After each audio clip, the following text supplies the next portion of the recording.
اس کے بازو پہ گوشت ہے تو تیرے بازو پہ نہیں، اسے درد ہوتا ہے تو تجھے نہیں ہوتا، یہ تو نے کیا حرکت کی؟ بادشاہ کی گردن جھک گئی۔ قاضی کہنے لگے پکڑو اس کو باہر لے جاؤ اور اس کا بازو کاٹ دو، اس کا بازو کاٹ دو۔ ڈاکٹر اقبال کہتے ہیں جہاں کانپ رہا تھا سارا کچھ، وہاں خوشی کے شادیانے بجنے لگے۔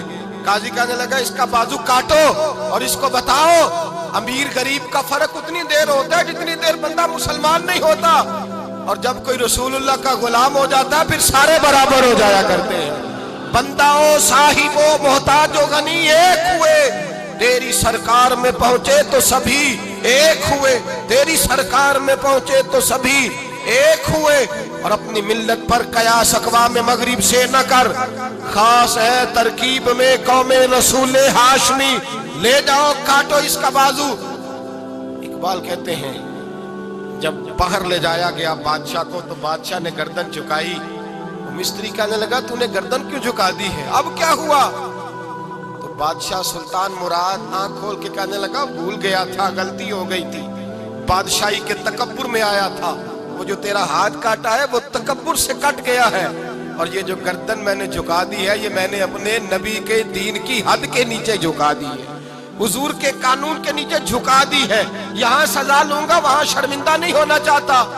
اس مستری نے بڑھ کے سینے سے لگا لیا اور کہنے لگا قاضی صاحب میں نے معاف کیا، مجھے پتا چل گیا ہے کہ مسلمان بادشاہوں کا کلمہ نہیں پڑھتے، محمد عربی کا کلمہ پڑھتے ہیں، رسول اللہ کا کلمہ پڑھتے ہیں، اور جب تک مسلمان نبی پاک کا کلمہ پڑھیں گے کوئی اللہ کی حدوں کو نہیں توڑے گا، کوئی دین کو پامال نہیں کرے گا، کسی کے اندر طاقت پیدا نہیں ہوگی کہ وہ دین کی حد کو توڑ سکے۔ حضرت جناب سیدنا محمود غزنوی رحمت اللہ تعالی علیہ بیٹھے ہیں اپنے دربار میں، ایک غریب عورت تڑپتی روتی ہوئی آئی، ماں بلکتی ہوئی آئی اور آگے کہنے لگی بادشاہ ذرا مجھ غریبنی کی فریاد بھی سن۔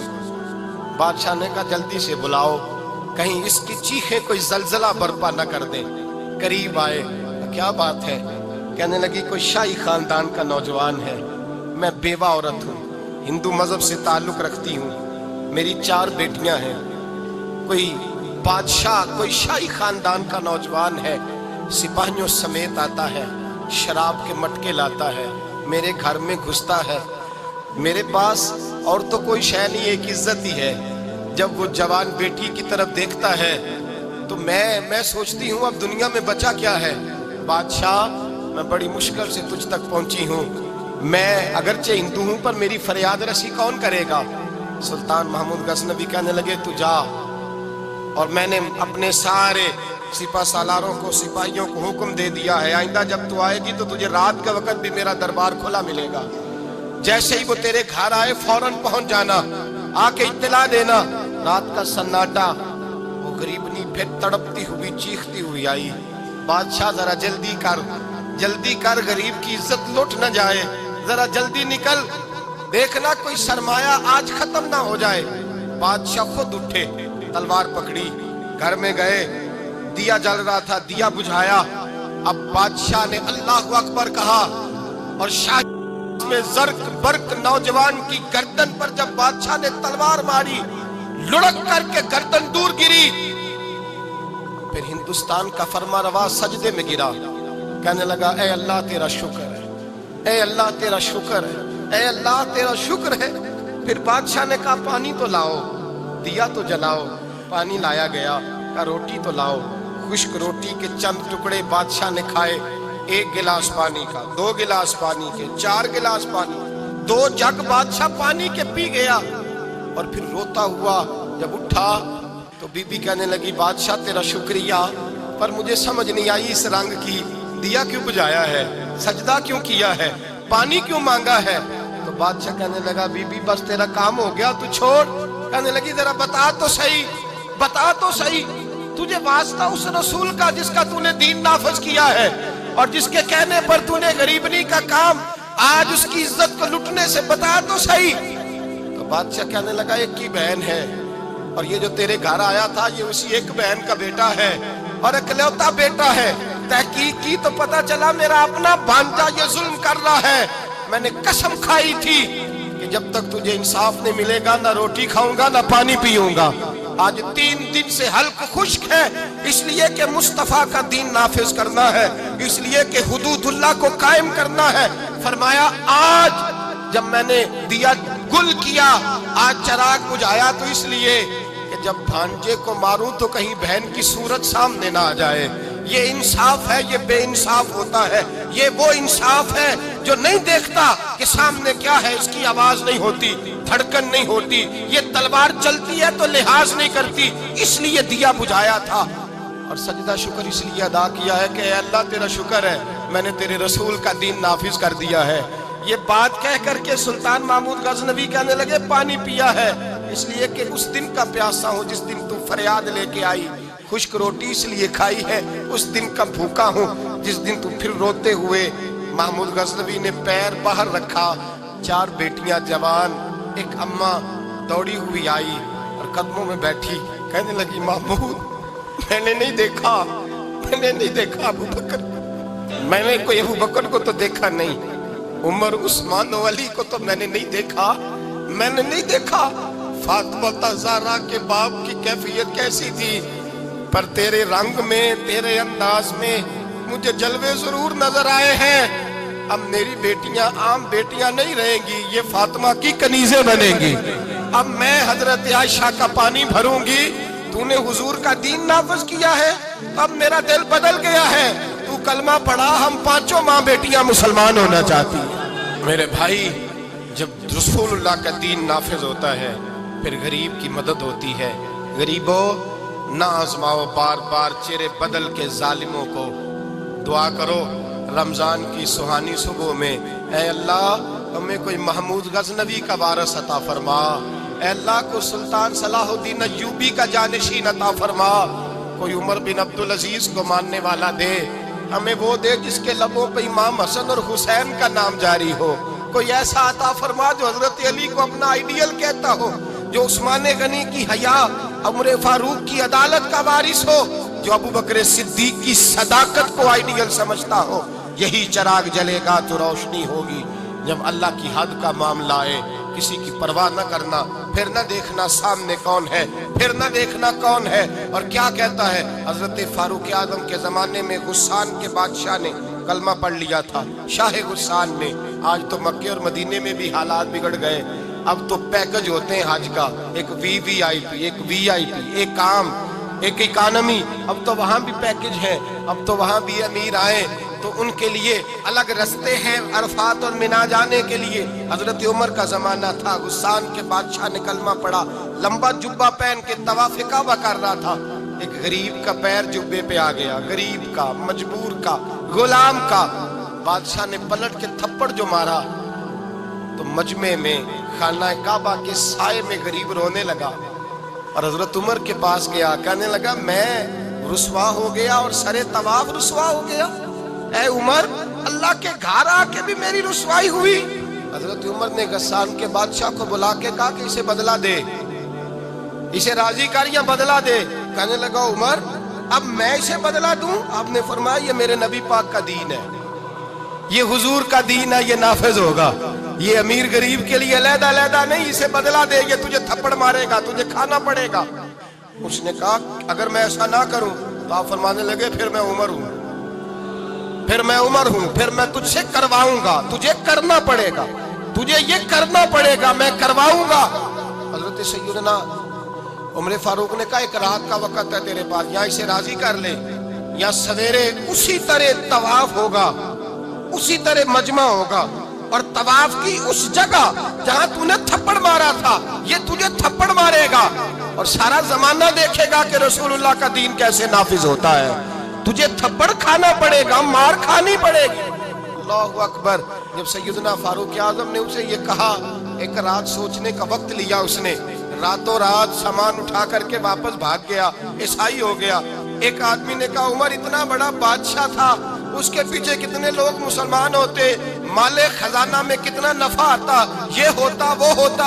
حضرت عمر کہنے لگے چپ کر جاؤ، نہ مال چاہیے، نہ زیادہ تعداد چاہیے، نہ بادشاہ چاہیے، ہمیں تو اپنے مصطفیٰ کا دین چاہیے، ہمیں تو رسول اللہ کا دین چاہیے، اس سے زیادہ ہمیں کسی چیز کی حاجت نہیں۔ بھائی یہی چراغ جلے گا تو روشنی ہوگی۔